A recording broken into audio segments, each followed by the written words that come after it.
And now we are going to have a lovely chat between two awesome women.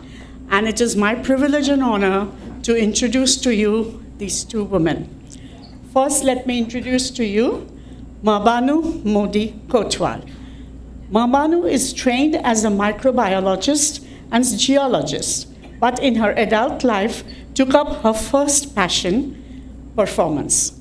She's an actor, director, and producer in film, television, theater, and radio, with over 60 credits to her name in India and abroad. She's also a social justice advocate, working diligently in the arenas of women's empowerment and trying to end violence against women globally. In 2008, Mahabanoo founded Make a Difference Foundation, created to use the arts to raise awareness and funds for issues related to social justice and women's empowerment. Much of the work done by the foundation has been to raise awareness for funds towards ending violence against women and children all over India. The foundation works at every strata of society, from the busties to the elite schools and colleges. Since recently, also, Mahabanoo is the owner of Poor Box Productions. Not recently, she has been one of India's premier theater companies. And we all know Mahabanoo has produced, directed, and starred in some of India's most critically acclaimed works and longest running shows in English and Hindi, including Shirley, Valentine, Hole in the Head, and now in the 17th year in India, the Vagina Monologues in Hindi and English, which I'm sure many of you have seen. Mahabanoo was chosen by Femina magazine as one of the 50 most powerful women in India. In 2007, human rights activist and author Zerbanoo Gifford, in her book, Secrets of the World's Inspirational Woman, has featured Mahabanoo as one of the 200 most inspirational women from around the world. She has just been awarded the Karamveer Puraskar Maharatna Award, a Rex and UN initiative for her work in women's and girls' empowerment and social justice. Mahabanoo has lots of awards given to her, but in 2018, she received the inaugural HER Award for her commitment to women's empowerment. In the same year, she also was honored with the inaugural WOW, Women of Wonder Award for exemplary women achievers in various fields. Mahabanoo has a lot of awards, but sorry, Mahabanoo, I don't have the time, but everybody will else. So I will move on now to the next awesome woman we're going to have on the stage soon, Zerbanoo Gifford. It gives me great joy to welcome Zerbanoo here today. Zerbanoo is known globally as the amazing Zorro, a humanitarian icon, a campaigner against injustice in all its ugly forms, a champion of women, an enabler of others' dreams, someone who gets it done, an author, journalist, and soon to be a published poet, an inspirational speak that brought the scientists of NASA to their feet, a rare female knight of the Round Table, an adored grandma, a hellraiser, and as Bachi Karkaria wrote in the Times of India, an AK-47 with red nail varnish. Really a pussycat, born in the Chinese year of the golden tiger that comes around every 60 years. Loved for her courage, forthrightness, and devotion to the path of Asha and our Zoroastrian people, dead or alive. The founder of the Asha Center, where Zoroastrianism flourishes. The Asha magic lives in hundreds of thousands of people from all over the world because, as Zerbanoo says, it was Aura Mazda's grace that created the center in all its beauty, happiness, and abundance. Some of you have visited the Asha Center, but I have to say this. The Asha Center is a charity working for the empowerment of especially young people Sustainable Development and Peace and Reconciliation Worldwide. Located in the Royal Forest of Dean in Britain, the Asha Center has an outstanding international track record in delivering transformative education in the fields of ethical leadership, social innovation, and intercultural and interfaith understanding. For example, between the Bosnians and the Serbs, South Africans and Palestinians and Israelis, sustainable development and the performing arts. The Asha Center has played host to many generations of young Zoroastrians across the world, with annual trips for young Zoroastrians in the United Kingdom designed to promote connection to each other and the Zoroastrian faith through structured sessions connected to the natural world, sport and relaxation, and jashans, with a number of young priests praying their very first ceremonies at Asha. It is unsurprising that many young Zoroastrians who met at Asha have become lifelong friends, with some even going to marry and have children. The most recent June 2024 World Youth Zoroastrian Leadership Forum, where an international cohort of young leaders attending from India, America, Canada, UK, Iran, UAE, and New Zealand lived at Asha for 9 days and undertook a structured and inspirational program designed to help them form close bonds and work together vigorously on youth-driven Zoroastrian causes upon their return to their respective home countries, which they are now doing. And there is much anticipation for the first Zasha Women's Leadership Retreat this year from July 9th through 16th at the Asha Center, which I am and many others in this room are looking forward to attend. Zerbanoo has a long list of awards she has received. She holds the International Woman of the Year Award 2006 for her humanitarian work, which spans over 50 years of grassroots and global activism. She was presented with the Nehru Centenary Award in 1986 for her work championing the rights of women, children, and minorities in 2007. I'm going to also skip over some of your awards, Zerbanoo, so that you can have a chance to talk about them later. But Zerbanoo has also turned down honors from her own country, Britain, as they still insist on calling themselves honors from the British Empire. As a historian, Zerbanoo knows that the British Empire did progressive things, but also soaked in much cruelty and exploitation. She believes that Britain should, and she so forthrightly says, get herself into today's world and be more responsive to the pain many British people's ancestors suffered through slavery, economic exploitation, and social snobbery. Most recently, Zerbanoo was thrilled to receive the Social Entrepreneur Award at the July 2022 World Zoroastrian Congress in New York. Zerbanoo has combined the Zoroastrian traditions of philanthropy, public service, and fighting for others' rights, and continues to devote her energy and time to keeping those traditions alive for the next generation. Please give a round of applause for my friend Zerbanoo.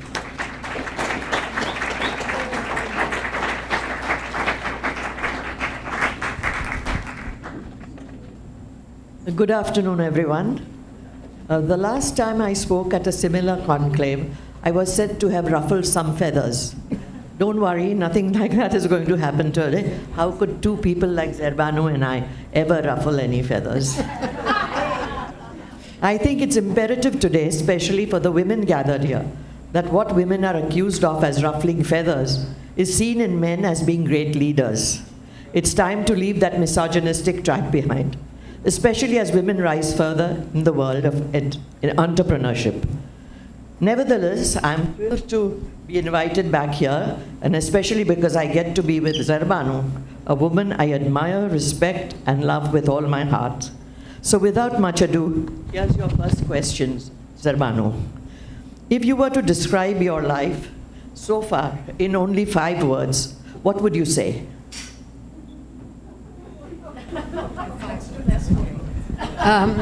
Well, I'm an Irun jungli and proud of it. And I think I well, I should ask you what you think of me, but I think that I carry in my DNA the big-heartedness of the Zoroastrian community. I think that's very important. And I think Firdaus does as well. I thought I was greatly inspired this morning.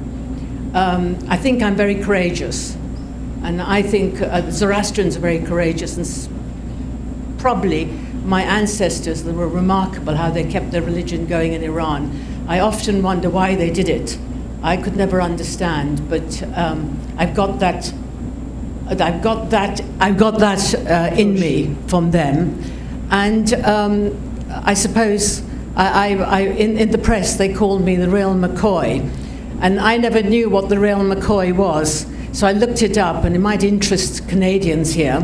The real McCoy was a son of 2 escaped black slaves from the US. He was born in Canada, and he was a great inventor. He invented the lawn mower, the lawn sprinkler, the ironing board, which I'm ironing all day long, and parts of the railway machine to keep the railways going. And he wasn't allowed to patent it because he was considered not a proper person because he was black in those days.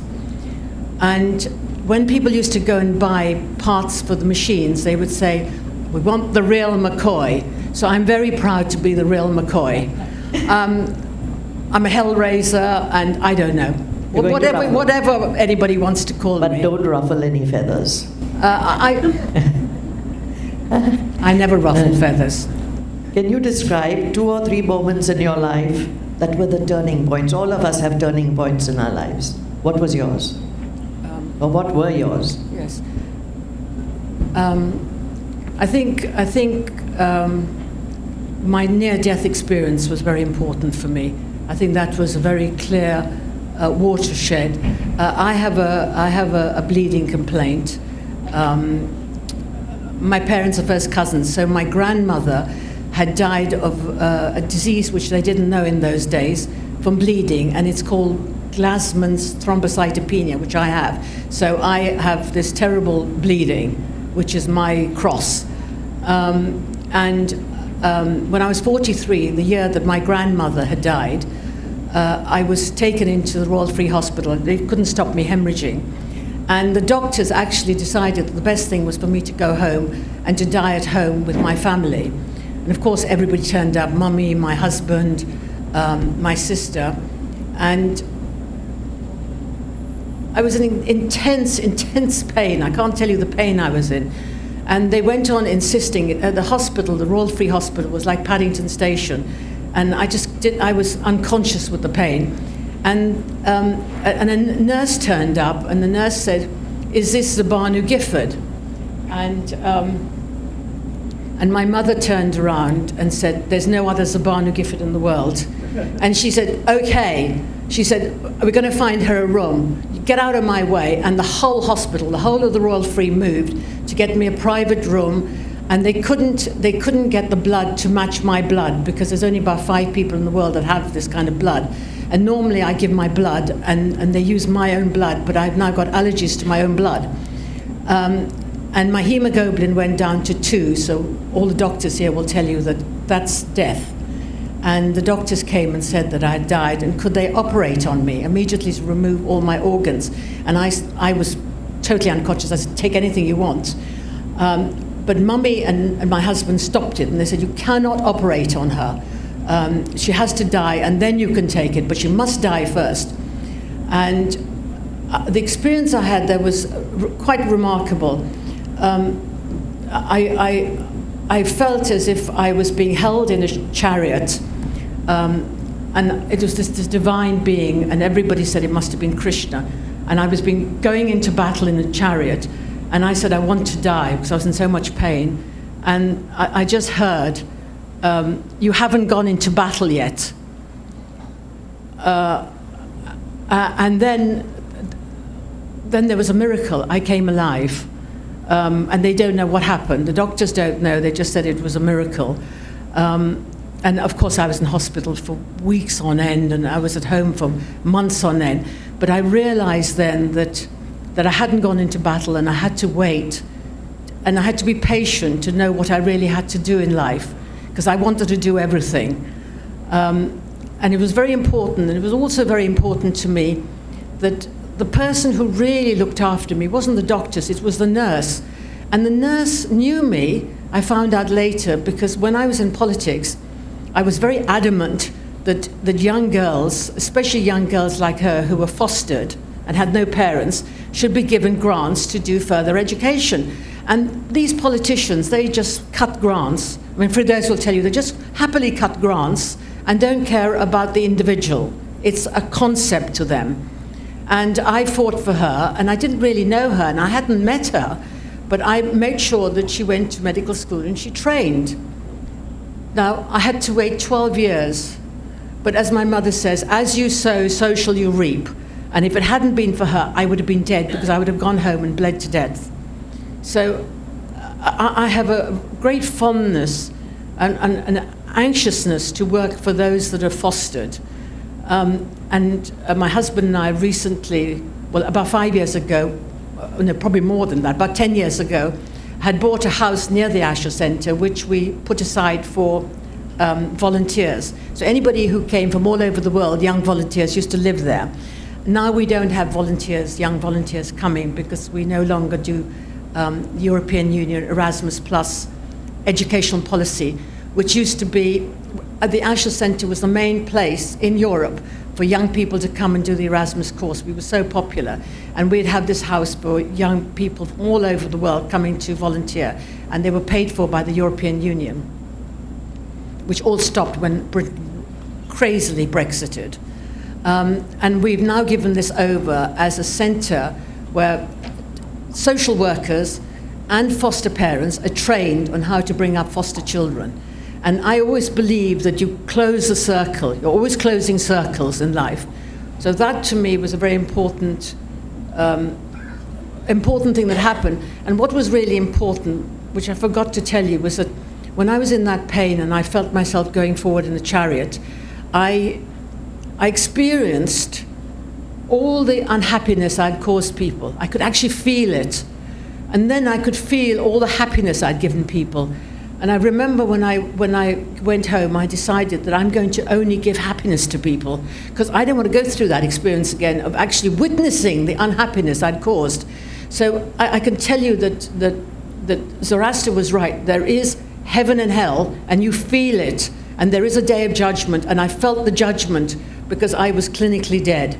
So whatever we are told about that, we have brought something very important to the world, real understanding about the importance of life and importance of doing good. And I think as a community, and I've done so much research on our ancestors and written so many books on our great Zoroastrians, and I also think there's some great Zoroastrians around now. And the Zasha website, I want every man here to please go onto the Zasha, Z-A-S-H-A website, and just look at the brilliant women we have in the community. They are so impressive. You know, I really want you to do it. I don't think women have to buck up or do anything. I think I was given a Nesta Fellowship by the British government, which is National Endowment of Science, Technology and Arts. And what I wanted to do was I wanted to visit 300 women in 60 countries and see what it was about these women that made them special. And I can tell you many of them were Zoroastrian women, and they are very special, and they've kept the community alive. It is their pulse and their hearts and their work that keeps the community alive. And I want respect given to them, because they are remarkable. And I would say the only other community that I could hold up the women in that fashion would be the Jewish community. So I think we have a lot to be proud of. Another time when I was really changed was when I decided I had this desire to start the Asher Centre. And I decided that I would go on a pilgrimage to the 8 Atash Behrams with my 2 fat aunties, who are continuously praying day and night. And they said, come along, we'll get a car and we'll do it in 48 hours. If we do it in 48 hours, our Mazda will give you your wish. And of course, I said, fine. We went, the first Atash Behram we went to was the Wadia one opposite Parsi Dairy Farm. And there was nobody there except them, and they went to another room, and they just left me by myself, very quiet. And I experienced on either side of me angels, two guardian angels. I experienced it. And when they had done their prayers and they saw me, they said, "What happened to you?" And then I just walked out. I knew then that we are told in Zoroastrianism we have angels. We all have. Well, I have two guardian angels. And I saw them. And when I walked out, my eldest son, Mark, was sitting in the car because he's too respectful. Although he's done his postgraduate work at SOAS on Zoroastrianism, he would never go into an Aghyari if he wasn't welcomed. But when I came out, he said to me, "What happened to you? You've changed." And I said, "I saw my guardian angels." And he said to me, "How wonderful, what a blessing." And I knew that I didn't have to go to those other Atash Behrams. I just didn't have to go, but I went. And I did it in 48 hours. It was horrendous doing it. But I did it. And I came back to England, and the Asha Centre happened. So I do believe in pilgrimages, and I do believe in the power of prayer, and I do believe that when the time is right, it happens. You want another turning point? Another turning point in my life probably was when I was a very young girl, and I used to initially stay with my Bapaji in Pune because Mommy and Daddy had gone to England to start a new life and see if they could make a success of their hotel business. And so every summer, Mommy and Daddy always worked. One thing about us was with hard work. Nothing is achieved without hard work, that I can tell you. And every summer I'd go to Babaji in Pune, and I would see the poor children, and we had a good life in London. We had a very good life. And I could see that they were starving and poor. And I think I was 6 or 7, and I came back and I said to Mummy and Daddy, "I want to do something. We've got to get some food for them, and we've got to get a house for them." And most parents would laugh and say, oh, don't worry, sweetheart, of course, there's poor children, etc. Not my parents. My parents turned around and said, "Well, if you want to do something, what are you going to do?" And I remember thinking, what am I going to do? And so I decided to make little flags, and I stood outside the hotel with a box, and anybody who stopped, I was completely shameless. I would just stop them and say, "Would you please give some money?" And I collected £10, which in those days, in the early 50s, was a lot of money. And I said to Daddy, "Now you've got to send the money off to feed the children." So Daddy said, "Well, why don't you send it to Pandit Nehru?" So I sent it. So I wrote the letter, and Daddy had it registered, and we sent it off to Pandit Nehru. He must have written a handwritten letter. He must have received that money and written the letter the same day, because we got it back, a letter to me written, saying, "Thank you, Zerbanoo. If every girl in England did what you do, there would be very little poverty in Pune." And Daddy was thrilled, Mummy was thrilled, everybody was thrilled. And the letter was put away. And again, closing the circle, years and years later, I was the only woman given the Nehru Centenary Award for my work. But I saw, during Chogum in 1983, I was a guest of Mrs. Gandhi. And I told her about this letter, and she said to me, "Cheeky you." I remember her saying, "Cheeky you," because she wasn't, she said, "I thought Daddy only wrote to me from prison. I never knew he wrote to any other girl." So that was a turning point, because it proved to me that even as a young girl, you can make a difference. Everybody can make a difference. And that was really important. And it's just little things that build it up. I mean, I can tell you so many stories. I mean, I mean, there's so many. There's another story that I think there was a very turning point for my work in philanthropy.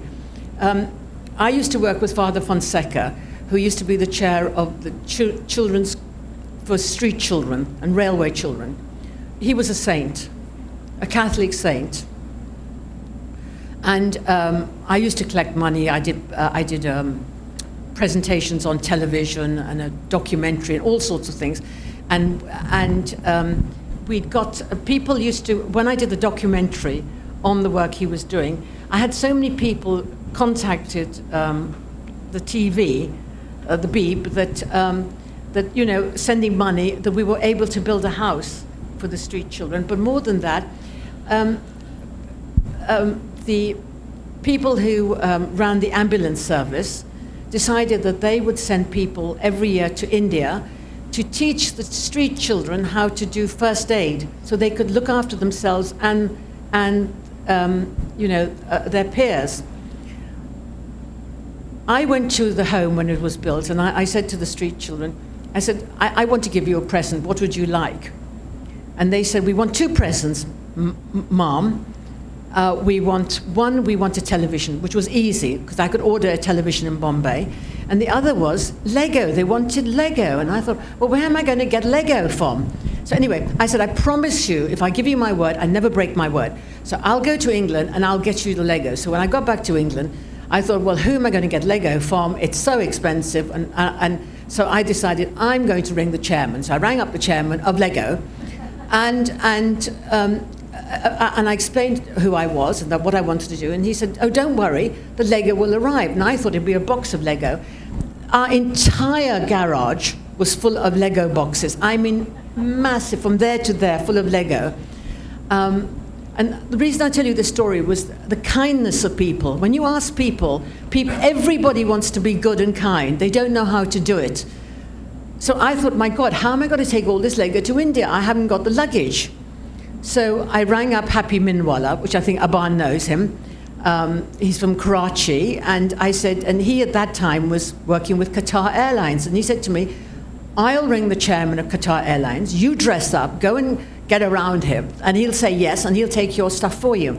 So I went over and saw the head of Qatar Airlines in London. He said, of course you can, if it's Happy Minwala. I think he thought I was a girlfriend of Happy Minwala's. He said, any girlfriend of Happy Minwala's, anything you want. So I said, I need to take all this Lego. So I flew on Qatar Airlines with the Lego. We get to Bombay, and I'm stopped at customs, and they want to put me in prison. And I said, excuse me. And anyway, so all these sort of officers were running around me and said, why have you got so many Lego boxes? Are you a toy smuggler? So I said, no, I'm not a toy smuggler. I said, but I need to get out. And I said, I've had a very bad flight, and I'm feeling very tense, and I need to get out. And so I said, would you please be so kind as to call whoever's the head of the customs? So this fellow came up, and he was very full of himself. And I said, excuse me. I said, you should be ashamed of yourself. I said, you're stopping me. You're calling me a toy smuggler. I said, this is going to street children. And I said, will you be so kind as to let me go through? So he said, you can stand there in the women's queue. I said, I'm not standing in the women's queue or the men's queue. I need to get out. And I said, all these people are waiting for me. Will you please move it through? And he just agreed. He just agreed. He said, fine, okay. He said, you can go through. And then I said to him, so I went back and I said, do you think it'd be a good idea? I see that you're confiscating a lot of things from people. I said, and I think you might have a bad reputation that you do these sorts of things. I said, wouldn't it could be good PR for you and me with the papers in Bombay to say that now your officers, if they confiscate anything, will be given to the Father Fonseca's home for street children. He said, a brilliant idea. What a good PR. Let's do it. And we did it. So you see, you can get around anybody. Most people actually basically very nice. People are very nice. We just have to ask them. I'm sorry, I can just go on and on. I'm sorry. So you ruffled some feathers. You did. Well, I don't know. What are the most difficult lessons life has taught you, and how did you change or not as a result of those? Difficult lessons. Well, difficult lessons. As a result of these trials and tribulations, yeah. Trials and What did you do? What were the most difficult lessons? Nothing. I think the most important lesson. I don't know difficult. I don't see things as difficult or easy. I think just being yourself, being natural. I think people appreciate people who are authentic and just natural, because there's no there's no bullshit. I mean, there's no nonsense. You do it as it's supposed to be. And difficulties. What about your case with the British government? Oh God. Okay. I have to say now that I am under. I am not allowed to speak about taking the British government to court, to the High Courts, because I took an undertaking.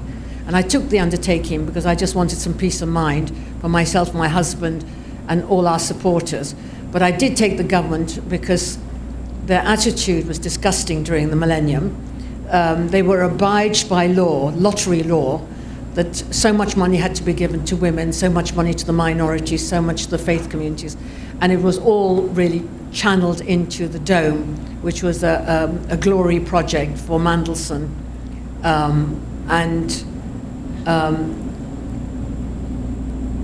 It was very unpleasant. It was very unpleasant indeed. Politicians are very predictable. They got very, very nasty with me. They tried to threaten me, which threatened me doesn't work. It doesn't, it makes me more determined, because then I know that I'm in the right and they're in the wrong. And we took them to court, but on the weekend of going to court, I had to ask most of my trustees to resign, because they would be held responsible if we lost the court case. And Richard and I had to put our house up as guarantee if we lost, so we would have been homeless. But I was determined. I wasn't going to be told that we were liars and we were this, that, and the other. I have never lied in my life. Zoroastrians don't lie, and I wouldn't have it. And unfortunately, my husband is a lawyer, but he couldn't act because he was also in the case.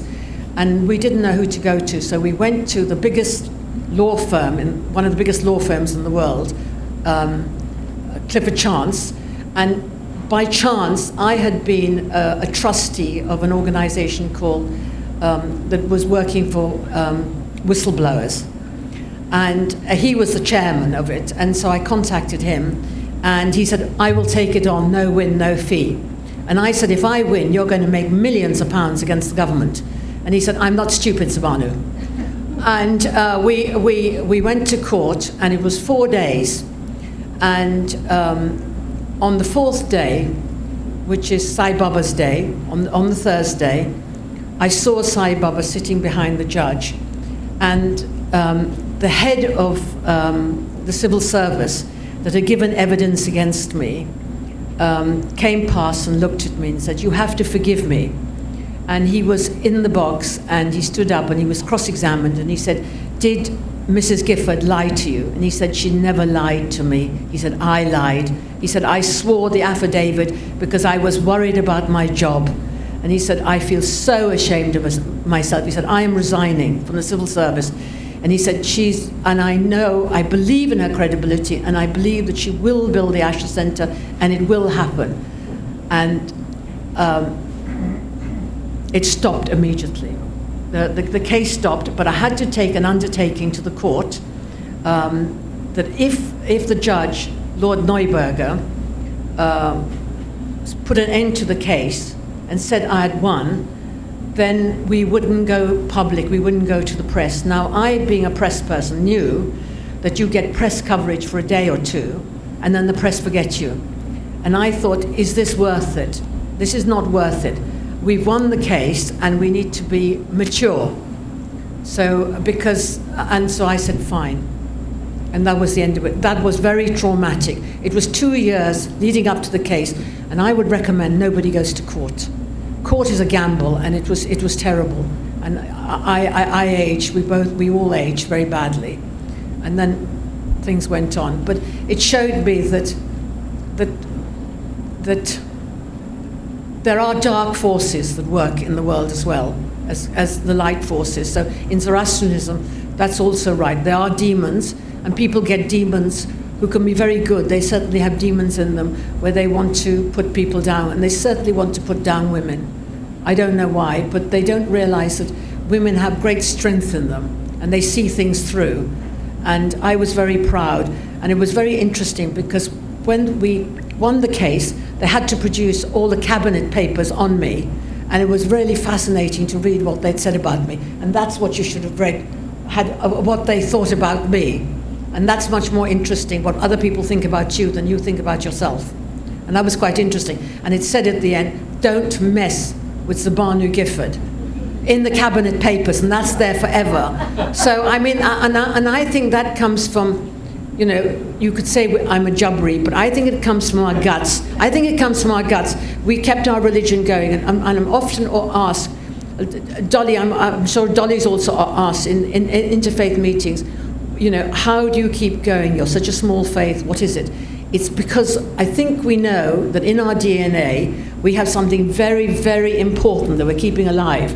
And it's a form of defiance, it's a form of righteousness. We don't like the word righteousness, but it's righteousness. We know what's right and we know what's wrong, and we're willing to fight for it. And I think that's terribly, terribly important. And I think that's what we should give our children, that this is right and this is wrong. And I look at politicians today, and I think, who are these mediocre wannabes? Who are they? You know, I mean, we have a thriving interfaith sector in Britain. Overnight, the grant is cut. For those, it's not just in Canada, cut. And I was so incensed by this. I said, on the 21st, 22nd, 23rd of May this year, all the leaders of the interfaith movement in England are coming to the Asher Centre, and we Zoroastrians are going to host them. We don't need politicians who are not God-fearing. They know nothing about anything. They're about wanting to be famous and celebrities. And we're going to rebuild the whole interfaith movement again, because it's important that we talk between communities and we have a sense of community. Because, again, as Firdaus said, we're unique. Each one of us is unique, but we're also part of the whole.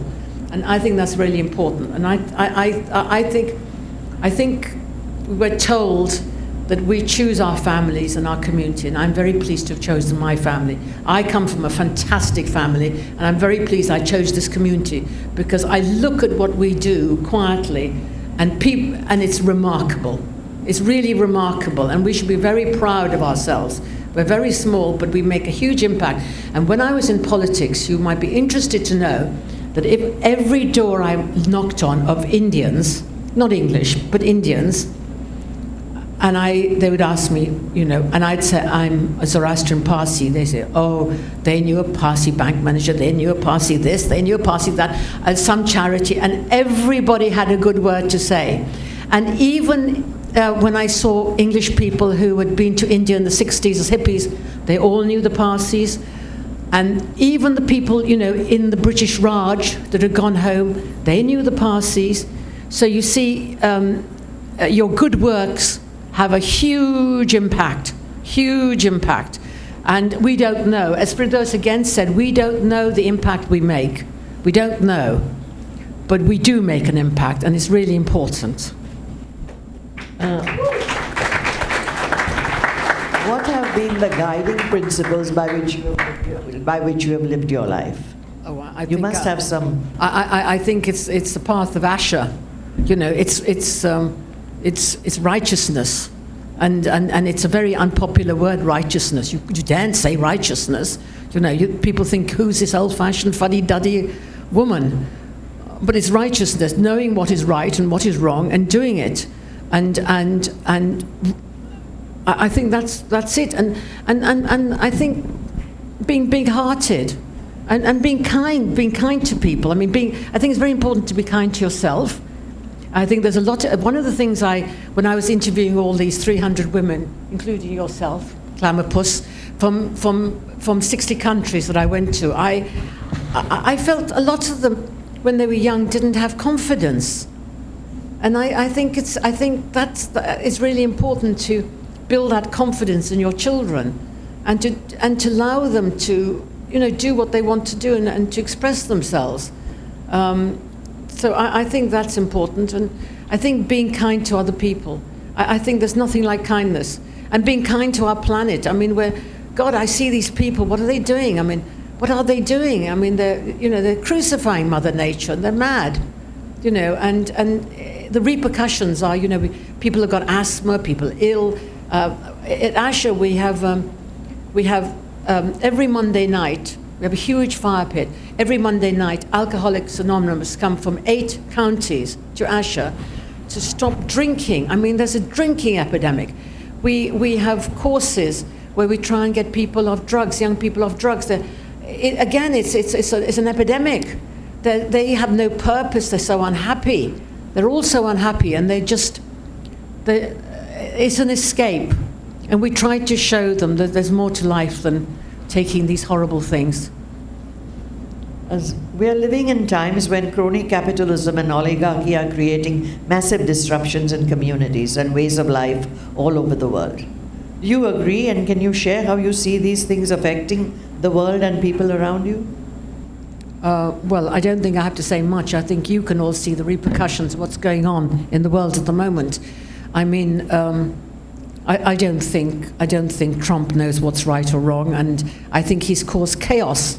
I think there's chaos in the world, and the markets are collapsing, the bond markets are collapsing. I don't know what's going on. People are stopping doing anything at the moment because they're terrified, because they don't know where the money is going to move to, what's happening. And I don't think he knows. He just wants a deal, and he just wants to be top dog. And I think he might have misjudged it. This is my feeling, that he's misjudged it, because I think now, I was watching the elections last night, and I think that with Carney and the Bank of England, and Carney knowing the European Union people, I think that Europe, England, all these other countries, certainly China, are going to do this to him, and they're going to get strong, and they're going to relook at the world. So I think there's going to be huge change, Mahabanoo. I think there's going to be change, and I think the change might be good. I think we have to go through this down, but everything goes around in circles. I said before, it'll change and it'll come back, and it gives the world time to realize that this is not what they want. They don't want this kind of nonsense. I mean, I get up every morning and say to my husband, what's the latest? With a cup of tea. I get a cup of tea and the latest of what Trump's done, and it's a bordering on madness, because it unbalances things. Everything should be balanced. We shouldn't unbalance things. And another part of, I think, Zoroastrianism is that we're taught that when there's chaos, we should bring order. So I think it's very important that we bring order to this chaos in our own ways, and we can all do it in our own ways. And again, it's about your passion and what you want to do. But I think we're at a turning point. The world's at a turning point, and I have to say that having really worked with the good and the great, right from the top, and having worked at the grassroots, I think there is a huge desire for change, And I think even people are getting tired of this sort of, 1 minute of celebrity nonsense, and sort of not, lack of decorum. I don't know what to say. I think it's lack of decorum. A president of the United States saying he wants to grab pussy. I mean, seriously, this is disgusting. It's disgusting. And when we were little, we'd have our mouth washed up with soap. Mummy and Daddy say, "What's wrong with you lot?" You should have used the word vagina.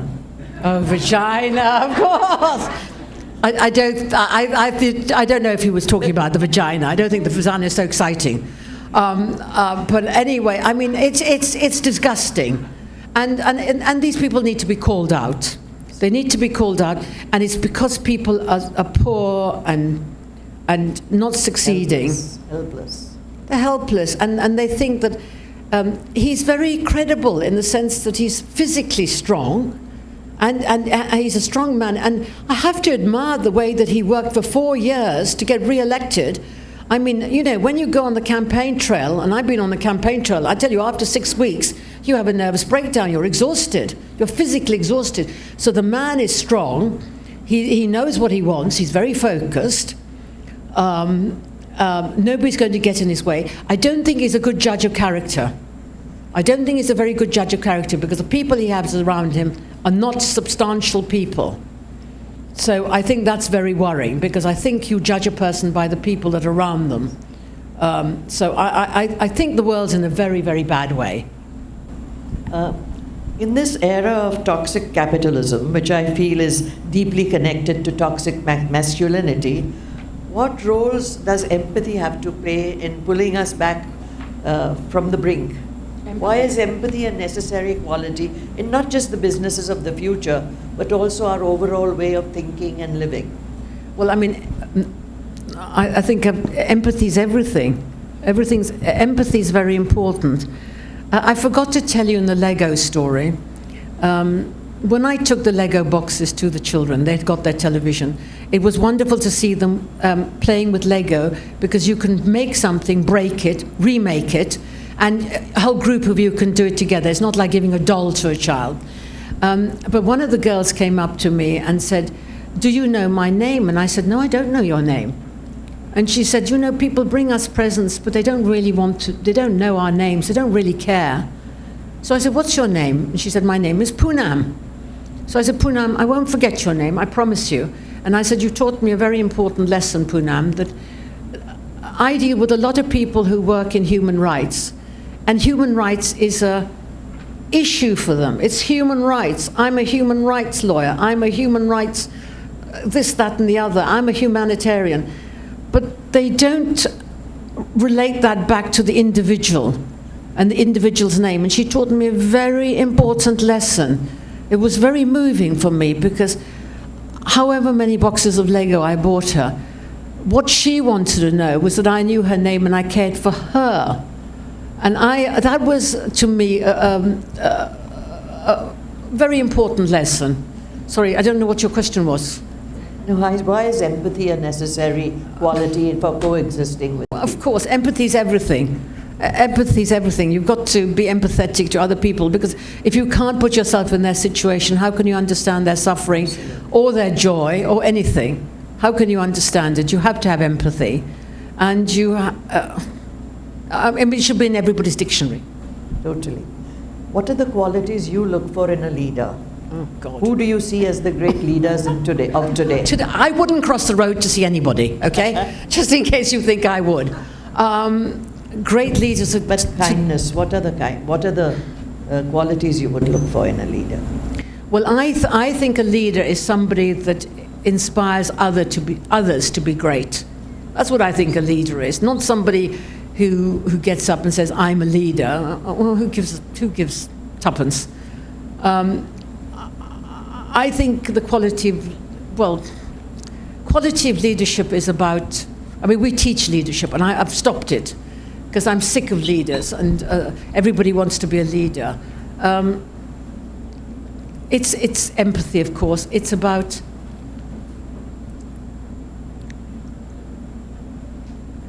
maybe it's about guidance for other people. It's the care for other people. I don't think we've got many great leaders. I don't think they're great leaders. I mean, I love Desmond Tutu. I was very close to him because I worked with the greatest ANC worker in the world was Freni Ginwala. She ran the ANC outside South Africa. She was a Zoroastrian. And I used to get incensed with her. She said, "I'm not a Zoroastrian." I said, "Freni, you are a Zoroastrian. To your last drop of blood, you're a Zoroastrian." I said, who with your wealth and your beauty and your education, be worried about blacks in South Africa but you? And she used to laugh about that. And we worked, and those were great leaders, those who sacrificed their own well-being. That's a great leader. I mean, I'm of the Zoroastrian. I mean, I can talk about leadership qualities here, but I don't want to do it because it's favoritism, and then I might leave people out. But I have to say, certainly in London, and certainly here, and in India, and women are doing wonderful things, absolutely wonderful things, and they're taking leadership roles. And I see that the world will be progressing with women actually taking the leadership roles now. I think they're coming into their own, and I think they're coming into their own because people realize that you have to have male and female. You have to have them together. And you've got to have those two principles, and they have to be balanced. You can't have this or that. And you can't just have a female principle. It's got to be both the principles together. And I saw on the plane coming in yesterday afternoon, Conclave. I don't know if any of you have seen it. It's very... have any of you seen it? Well, it's... can I tell you the ending? No. I can't, you need to all see it. But it's very interesting, the ending, because what it is that it's male and female. And that's really important. I think that's going to be the future for us. And I think one of the things that made me very happy in life is every year, for the past 10 years at Asher, we would have the Leela Pulawala girls coming to Asher. She used to be the head of Tetra Pak and Alpha Laval, and when she retired, she started this foundation where she pays for the education of young Indian girls in Pune. And she brings 30 every year, and we get money from Kirsten Rousing and from Tetra Pak and from other people, from IKEA.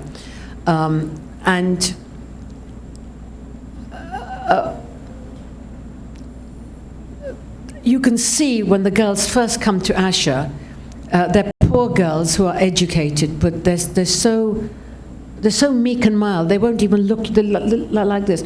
So I said to them, "You've got to look me in the face." I said, because in England, if you look on the ground, they think you're sly.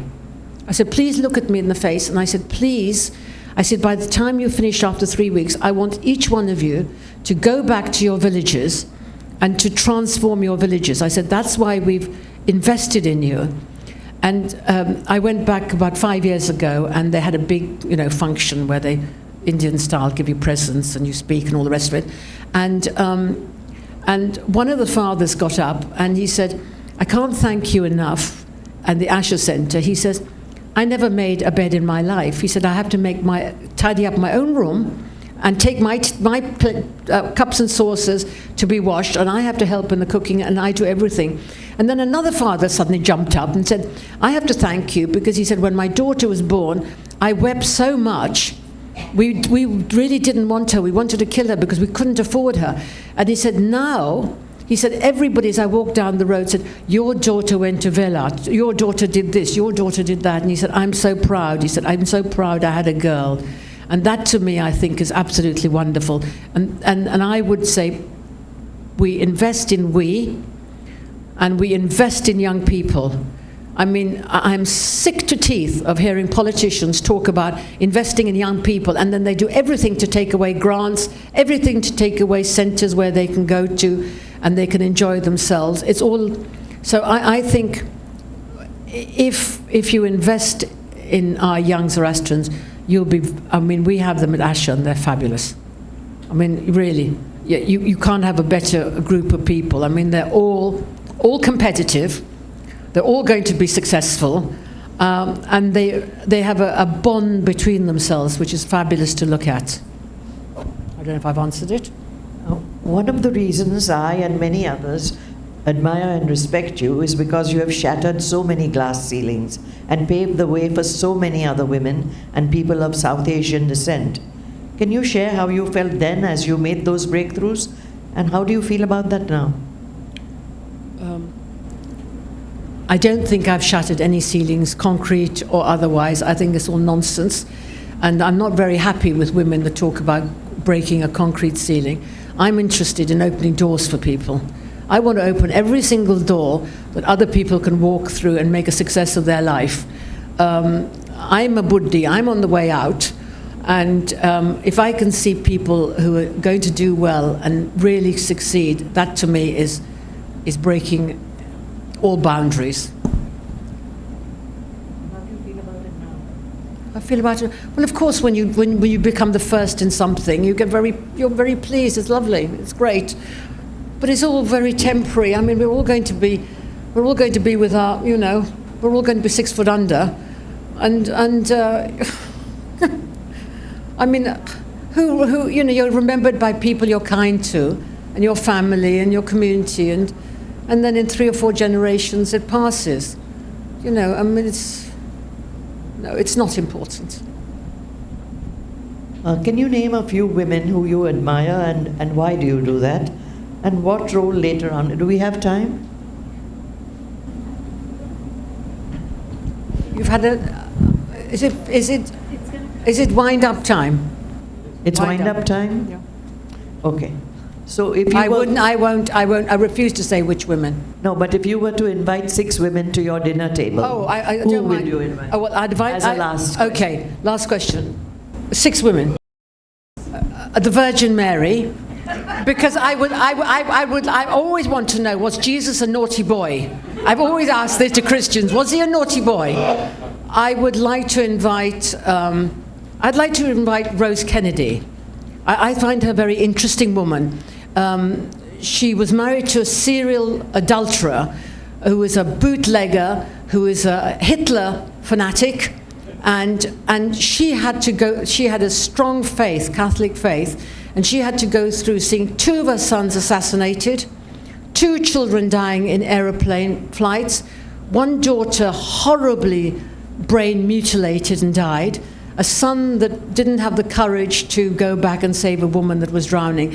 And I think she would have a lot to say at a dinner table. I would like to invite Mother Teresa. I have a soft spot for her. The last prayer she wrote was for the Asher Centre, which I read on BBC News when she died. And I think that I would like to ask her, is sainthood better than motherhood? I think that would be a very interesting question to ask. Just one second. So how many have I given you? 3. Just one second. I'd like to have Mrs. Gandhi there. I'd like to, because I would really like to ask her, which I never was able to ask her when I met her and had time with her, what she felt about her Parsi husband. Her real honest truth about her Parsi husband. And because nobody writes about him, but I think he actually was an important figure in history that we've cut out. And I think, you know, he was her husband, and he was also the father of a prime minister. So I'd like to ask her. I always leave 1 seat wherever I go in my house. 1 seat is for an uninvited guest. I am a great believer in uninvited guests. They're the most exciting. They turn up. You're not expecting them. You get very pissed off when they arrive because you haven't catered for them. But somehow they bring some energy and fabulousness into the situation.